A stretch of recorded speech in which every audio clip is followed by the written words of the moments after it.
Okay, so we have a repair, Mr. Lindsey's roof. As you can see, got my tripod there as I'm solo. Just getting a backup view of everything before we start. That's the damaged shingle. Here's the damaged area. The area that the wind kind of hit. And the surrounding areas of the shingle. Everything looks. There's damaged shingle.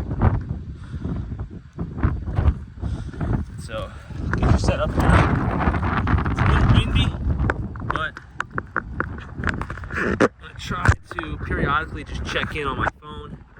As I said, I'm the only one up here, so I'm just trying to make sure we stay recording. Thank you for your patience. Tools we're going to be using for the job: standard snake tool for nailing in the shingles, pry bar just for taking the nails out and also unsealing the shingles. The reason why we're using this to unseal and take the nails out is because you really can't take nails out with something like this. This is super fat, as you can see, and this has the actual hook. Very similar principle to this, whereas you're nailing the shingles in, not having to lift them too high. This, you're pulling the nails out without having to lift them too high. So same exact principle, just different tool. Both really, really good tools for the jobs, for what they need to do. So to start off, we got to find where this shingle ends and starts.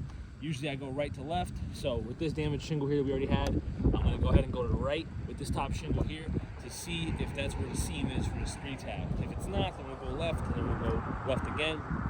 And if I don't see anything here, the seam might be over here. So I'm going to lift it right first, and then I go back. So start off with this one. What I'm going to be doing, put my palm down, just provide a little bit of tension and pressure where the seal lines are.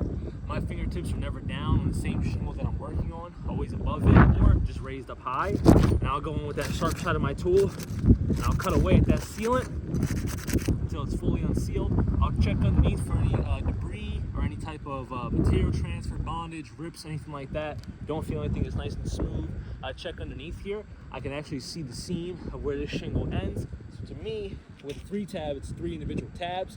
So if the seam is here, it means we got 1, 2, and 3. 1, 2, 3, 3 tab. So I primarily know that there's 7 shingles above the actual tabs, above the actual 3-tab, that have nails in them that hold that specific 3-tab in there. So just for my reference, I'm going to draw some guidelines. One guideline over here, and then we'll do a guideline over here, just to kind of keep me at bay of where I need to be at, so I don't go too far off to the right or too far off to the left. These 3-tab shingles are different than architectural shingles. Just going to make sure real quick that we are recording still. So now that we know, like I said, this shingle here is good to go. I know that these are the damaged shingles here. I know this one's already unsealed because of the wind. I'm going to go in now and unseal this one. Do the same check. There we go. Already unsealed, so we're going to continue the process. We need 4 total shingles here and then 3 up here to unseal to be able to access the nails to take this shingle out. So we're going to start with this one at the top right here. You kind of just saw exactly what I'm going to be doing, so I kind of just continue doing it. We're not really talking too much. I don't want to drag this video out. Really appreciate you guys taking the time to review this video. Plus it's Christmas Eve, so I'm trying to get out of here. I appreciate you guys taking your time to review the video. Again, I'm still going to take my time with the repair. Still do everything. Like I said, I'm taking the right precautions. Check underneath the shingle. And like I said, apply a little bit of pressure to the top just to give the blade a cutting chance. You don't want to risk any tool that you use going through these older shingles. They're fragile, they're thin, it can happen very easily. That's why you want to apply a little bit of pressure to the top. Done with the bottom row right here, we're going to go to the top now. Same principle again. Check underneath.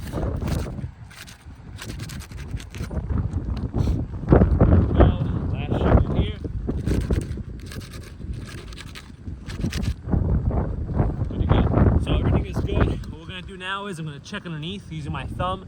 If I got to put my fingertips down, again, never on the same shingle that I'm working on, always above it or just free floating. So I'll go underneath and kind of show the benefit of this tool. You can see here, my hand stays far away from underneath the shingles. It's not as important as it is up here concerning these damaged shingles already, where I can go underneath without really any issue.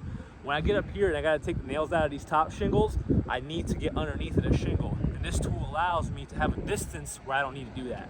So with that tool, I can pretty much go in one-handed, get that nail to protrude out, and use my blunt side right here to push it down. You can see that shingle is now popping up slightly. I use my J-hook side, get underneath the nail, and I go and I pull it out. Right here, the nail's already out, but just to show you how high that shingle is lifted, that's how high right there. I can now go ahead and take my tool and pull that nail straight out. That's basically what I'm going to be doing for the entire repair. Check underneath here for any issues. Everything's good. Without too much talking, again, I'm going to check one more time here before I completely take the nails out. So make sure we're still recording. Yes, we are. Thank you for your patience. And again, I'm going to start off by just going in, getting access to these nails, and then taking them out. You can see I'm not lifting the shingle too high. My fingertips are on the shingle above me. And I'm using that blunt end to go in to just pull away at that nail. There you have it.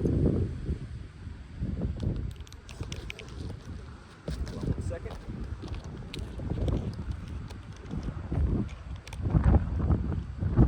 I'll grab these 2 nails for us.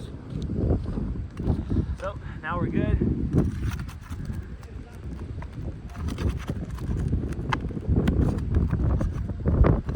I'll go in. And again, not lifting the shingles too high, just lifting them high enough to where I can see the nails. Nails are about up here, so if I lift them about this high, I can't really see the nails. I lift them about this high. And that's where this tool comes into play. I go in with my tool, I take the nails out, and I let the tool do everything. You know, my hand's not in there, I'm not doing anything like that. The tool is doing everything I need to do. Moving on. Again, once I get eyes on the nail, I can then go in pretty much one-handed. I can go in with that J-hook and slightly get that nail out. There it is. So now we're going to go ahead and move up, top section. Now this is where, like I said, the need for a longer tool comes into play. As you can see, I'm able to go in and get these nails up without interrupting any of these shingles right here. Again, this is damaged shingle. This is not. So I'm able to go in now with my J-hook, just very carefully pull these nails out.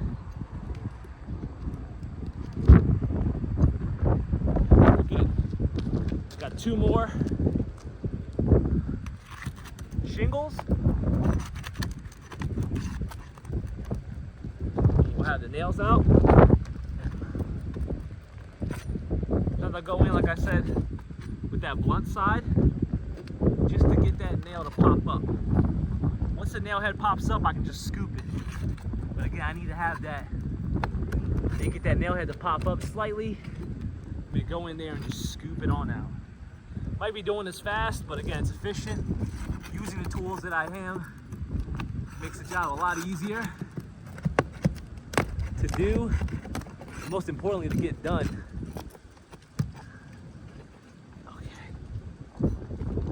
Good to go now.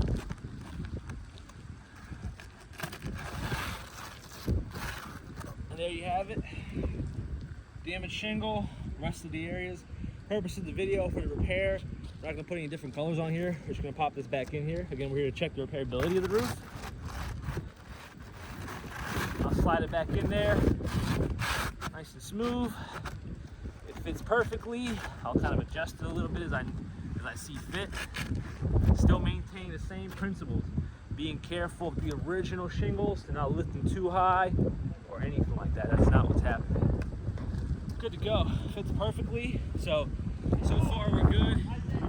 Everything's still sitting pretty. I'm gonna go ahead in now, get everything nailed down. Just gonna make sure we're still recording the video. Yes, we are. Thank you for your patience. Again, I'm gonna go in now with the nail tool, which is the roof snake.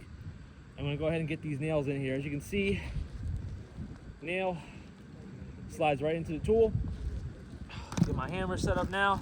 And what I'll do is I'll align right where the nail line needs to be.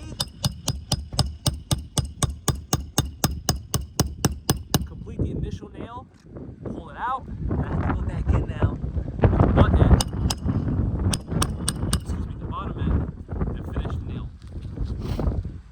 That's basically what I'll do throughout the entire bear with me.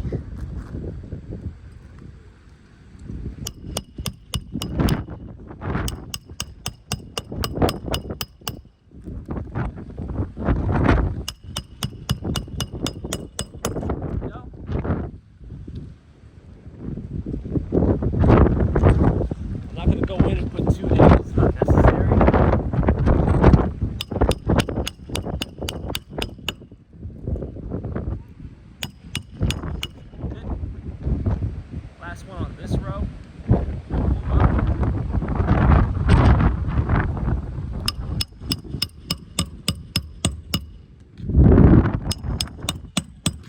Go.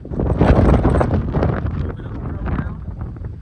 As always, thank you for your patience. I try to make these videos as short as possible without sacrificing quality. I do need two nails here. This is where the seam is. So we have now two different shingles. What I like to do with these, I like to set the nail first and then come back in and complete the nail with both of them in afterwards. Kind of leaves the shingle a less strain, which is great. Almost done here. Thank you for your patience. I'm going to go ahead and finish these last two nails and I'll bring you in to show the results. Go. Okay.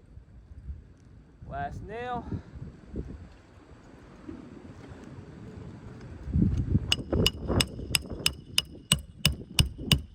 Okay. Perfect. Completely the repair now. Bring you in.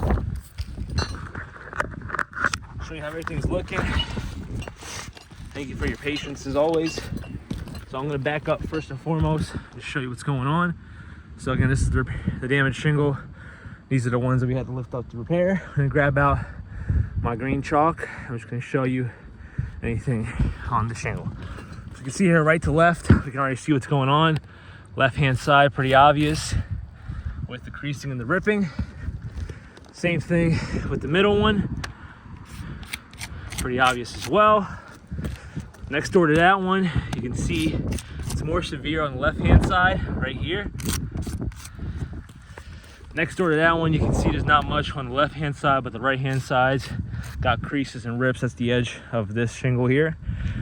Right above that, you can see same thing, right hand side. And then these ones right here are pretty obvious. You can see what's already happening with them as well. So this is the result of the repair. This is what's gonna happen when you try to fix, small sections of shingles. And this is just a new shingle here. If we end up repairing any more of these damaged shingles, damaged shingle, whatever, we're gonna end up replacing this entire slope. The rest of them alike, we're gonna end up replacing entire slopes. At that point, the best recommendation is just full replacement, since we've already got more than half of it replaced. So after this repair, this is a clear fail. Thank you for reviewing everything. Thank you for your patience. Have a great day. Merry Christmas.